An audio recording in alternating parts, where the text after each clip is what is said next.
জাতীয় স্মৃতিসৌধে জাতীয় নাগরিক পার্টি শ্রদ্ধা, শেখ হাসিনার বিচার না হওয়া পর্যন্ত নির্বাচনের নাম মুখে আনা যাবে না, সার্জিসের মন্তব্য। দেশে প্রতিটি গুম হয়েছে সর্বোচ্চ পর্যায়ের নির্দেশে, অনেক পুলিশ লাইন্সের ভেতরে আয়নাঘর আছে, গুম কমিশনের তথ্য। প্রেসিডেন্ট ডোনাল্ড ট্রাম্পের সঙ্গে জেলেনস্কির বাকবিতণ্ডার জের ইউক্রেনের সব ধরনের সামরিক সহায়তা বন্ধ করেছে যুক্তরাষ্ট্র।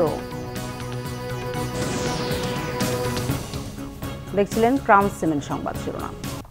জাতীয় নির্বাচনের সাথেই সংবিধান পরিবর্তনে গণপরিষদ নির্বাচনের প্রত্যাশা জাতীয় নাগরিক পার্টির। দলটির আহ্বায়ক নাহিদ ইসলাম বলেন, পুরনো সংবিধান এবং শাসন ব্যবস্থায় পরিবর্তন না করলে নতুন বাংলাদেশ বিনির্মাণ সম্ভব নয়। শেখ হাসিনার বিচার না হওয়া পর্যন্ত কাউকে নির্বাচনের কথা মুখে না আনতে বলেছেন সার্জিস আলম। রিপোর্ট ফরুক বাবুর। সাভারে জাতীয় স্মৃতিসৌধে শ্রদ্ধা জানানোর মধ্য দিয়ে রাজনৈতিক যাত্রার আনুষ্ঠানিক কার্যক্রম শুরু করেছে জাতীয় নাগরিক পার্টি। শ্রদ্ধা নিবেদন শেষে নতুন এ দলের আহ্বায়ক নাহিদ ইসলাম জানান, তৃণমূলের দলীয় কার্যক্রম বিস্তৃত করার লক্ষ্যে তাদের কাজে গতি আসবে। সেই সাথে নির্বাচন কমিশনে দলীয় নিবন্ধনের আবেদন করার কথাও জানান নাহিদ ইসলাম। মঙ্গলবার সকাল ৮টার দিকে জাতীয় স্মৃতিসৌধে শ্রদ্ধা শেষে নাহিদ বলেন, পুরনো সংবিধান এবং শাসন ব্যবস্থায় পরিবর্তন না করলে মানুষের অধিকার ও গণতন্ত্র বাস্তবায়ন হবে না। একটি একদলীয় সংবিধানের মাধ্যমে ফ্যাসিজম এবং একদলীয় স্বৈরতন্ত্রের বীজ বপন করা হয়েছিল। ফলে আমরা বলেছি যে একটি নতুন প্রজাতন্ত্র আমাদের গড়তে হবে এবং তার জন্য একটি নতুন সংবিধান এবং গণপরিষদ নির্বাচনের প্রয়োজন। সেই জায়গা থেকে আমরা সেকেন্ড রিপাবলিকের কথা বলেছি এবং আমরা সেই লক্ষ্যে কাজ করে যাচ্ছি। ডান বামের বাইনারির বিভাজনের মধ্যে না গিয়ে সত্যিকার অর্থে একটি মধ্যমপন্থী রাজনীতি বাংলাদেশে আমরা সূচনা করতে পারি, তেমন অঙ্গীকার আমাদের রয়েছে। পরে রাজধানীর রায়েরবাজার বধ্যভূমিতে ২০২৪ এর গণ অভ্যুত্থানে শহীদদের কবর জিয়ারত ও দোয়া মোনাজাত করেন জাতীয় নাগরিক পার্টির নেতারা। এ সময় এনসিপি আহ্বায়ক নাহিদ ইসলাম ও সদস্য সচিব আখতার হোসেনের নেতৃত্বে কেন্দ্রীয় নেতারা উপস্থিত হন। জুলাই বিপ্লবে আহতদের জন্য দেশবাসীর কাছে দোয়া চান তরুণ নেতারা। জানান, শিক্ষার্থী হত্যা এবং দুর্নীতি, অর্থ পাচারের অপরাধে আওয়ামী লীগকে রাজনৈতিকভাবে মোকাবেলার প্রত্যাশার কথা। শেখ হাসিনা সরকারের যে ফ্যাসিবাদী দমন পীড়ন যে জুলাই মাসে ছাত্র জনতার উপর নেমে এসেছিল, আমরা অবিলম্বে দ্রুত সময়ের মধ্যে তার বিচার কার্যক্রম দেখতে চাই, দৃশ্যমান আমরা বিচার চাই। আমাদের নৈতিকতা থাকে, তাহলে এই খুনি হাসিনার বিচার হওয়ার পূর্ব পর্যন্ত আমার মাদেরকে, আমার ভাইদেরকে, তাদের সন্তানের বিচারটা বুঝিয়ে দেওয়ার আগ পর্যন্ত আমরা কোনোদিন আমাদের জায়গা থেকে অন্য কিছু চিন্তা করতে পারি না। আমি দয়া করে বাংলাদেশের সকলে যারা আছে, বিশেষত বিচার বিভাগ, আইন বিভাগ এবং বাংলাদেশের রাজনৈতিক দলগুলোকে আমাদের জায়গা থেকে অনুরোধ করব যে দয়া করে আমরা এই খুনি হাসিনার বিচারটাকে নিশ্চিত করি। নতুনভাবে বাংলাদেশ গড়তে পুরাতন নিয়মের বাধার কথাও বলেন তারা। ফরুক বাবু, বাংলা ভিশন, ঢাকা।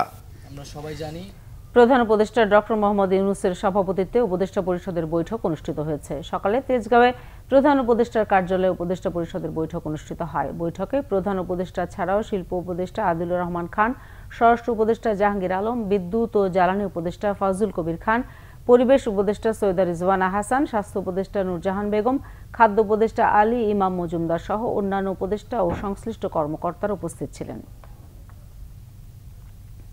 বেগম খালেদা জিয়া আগের যে কোনো সময়ের চেয়ে অনেক ভালো আছেন। ডাক্তাররা বাসায় গিয়ে তাকে নিয়মিত চিকিৎসা সেবা দিচ্ছেন, জানিয়েছেন বিএনপির স্থায়ী কমিটির সদস্য ডাক্তার AZM জাহিদ হোসেন। সোমবার সন্ধ্যায় পূর্ব লন্ডনের একটি হলে জিয়া পরিষদ ইউকে আয়োজিত ইফতার মাহফিলে তিনি তথ্য জানান। খালেদা জিয়া গত 8 জানুয়ারি থেকে লন্ডনে চিকিৎসাধীন আছেন এবং উনি আল্লাহর অশেষ মেহেরবানিতে এবং আপনাদের সবার দোয়ায়, চিকিৎসকদের প্রচেষ্টায় আগের চেয়ে ওনার শারীরিক অবস্থা অনেকটা স্থিতিশীল আছে। এখানকার চিকিৎসকরা ওনাকে বাসায় হোম ভিজিটের মাধ্যমে ওনাকে নিয়মিতভাবে ওনার শারীরিক পরীক্ষা নিরীক্ষা এবং চিকিৎসার ব্যবস্থা করছেন। অন্যদিকে মানসিকভাবে 7 বছর পরে উনি ওনার ছেলে, দলের ভারপ্রাপ্ত চেয়ারম্যান জনাব তারেক রহমান, তাদেরকে সাথে পেয়ে মানসিকভাবে অনেকটা আগের চেয়ে বেশি সুস্থ আছেন এবং এই মানসিক সুস্থতাই ওনার শারীরিক সুস্থতাকে আরও বেশি বাড়িয়ে দিচ্ছে। কোনো আমদানিকারক বন্দর থেকে নির্ধারিত সময়ে পণ্য ছাড় না করলে 3 গুণ জরিমানা দিতে হবে জানিয়েছেন নৌ পরিবহন উপদেষ্টা ডক্টর এম সাখাওয়াত হোসেন। সচিবালয়ে চেক হস্তান্তর অনুষ্ঠানে কথা বলেন তিনি। আর ভোজ্য তেলের ক্ষেত্রে কিছুটা সংকট থাকলে অন্যান্য নিত্যপণ্যের দাম সহনীয় আছে বলে জানান উপদেষ্টা। বলেন, রমজানের জন্য পর্যাপ্ত নিত্যপণ্য আমদানি করা হয়েছে ও সরবরাহে কোনো ঘাটতি নেই। এর আগে গেল ডিসেম্বরে চাঁদপুর হাইমচরের মেঘনা নদীতে এমভি আল বাখেরা ডুবে নিহত 6 কর্মীর পরিবারকে আর্থিক সহায়তার চেক হস্তান্তর করা হয়। তাদেরকে শ্রমিক কল্যাণ ফাউন্ডেশন থেকে 2 লাখ এবং আমদানিকারক প্রতিষ্ঠান নোয়াপাড়া গ্রুপের পক্ষ থেকে 3 লাখ টাকার চেক দেয়া হয়।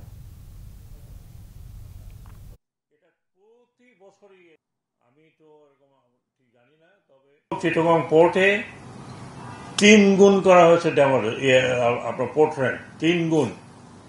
তার মানে এখন প্রতিদিনে $48 করে দিতে হবে, যাতে কেউ ওখানে স্টোর করতে না পারে, এবং যেটার এফেক্টটা অত্যন্ত কার্যকর হয়েছে। পোর্টের নামলে 3 days, 3 দিন হল ফ্রি ডে, 3 দিন ফ্রি ডেজ, 3 দিনের পরে 4th day they have to take, যদি না নেয় প্রতিদিন $48। আন্তর্জাতিক প্রসঙ্গ, ইউক্রেনের সব ধরনের সামরিক সহায়তা বন্ধ করেছেন মার্কিন প্রেসিডেন্ট ডোনাল্ড ট্রাম্প। যুক্তরাষ্ট্রের ওভাল অফিসে ইউক্রেনের প্রেসিডেন্টের সঙ্গে বাকবিতণ্ডার পর এই সিদ্ধান্ত নিলেন তিনি। মঙ্গলবার বিবিসির প্রতিবেদনে বলা হয়, যতক্ষণ পর্যন্ত না ইউক্রেনের নেতারা বাস্তবতা মেনে শান্তির জন্য এগিয়ে আসবে, ততক্ষণ পর্যন্ত অস্ত্র সহায়তা বন্ধের সিদ্ধান্তে পরিবর্তন আনবেন না ট্রাম্প।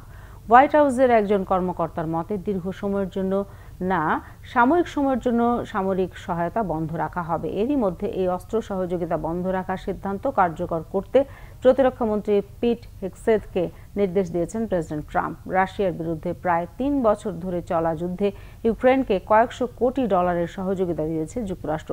বিশ্লেষকদের মতে, যুক্তরাষ্ট্রের সামরিক সহযোগিতা বন্ধ থাকলে ইউক্রেনের যুদ্ধ চালিয়ে নেওয়া কঠিন হবে।